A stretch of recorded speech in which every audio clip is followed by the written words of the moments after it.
tariki ya 7 Mata 1994.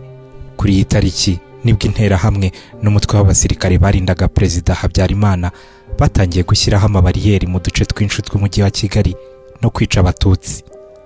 Minisitiri w'Intebe Madamu Uwiringiyimana Agathe n'abasirikare 10 b'Ababiligi bo mu ngabo z'umuryango w'abibumbye bari bashinzwe kumurindira umutekano bishwe babanje gukorerwa iyicarubozo n'abasirikare ba leta y'u Rwanda.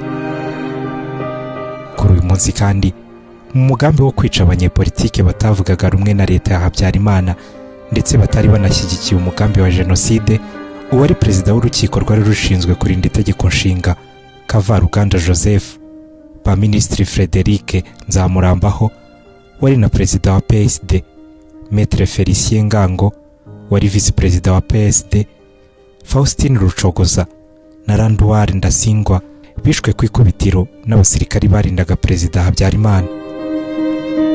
Interahamwe n'abasirikari barindaga umukuru w'igihugu bari bafite umugambi wo kujya kurimbura Abatutsi bari bahungiye muri Stade Amahoro, hafatwaga nk'ahantu harinzwe kubera ko ariho hari hakambitse ingabo z'umuryango w'abibumbye MINUAR.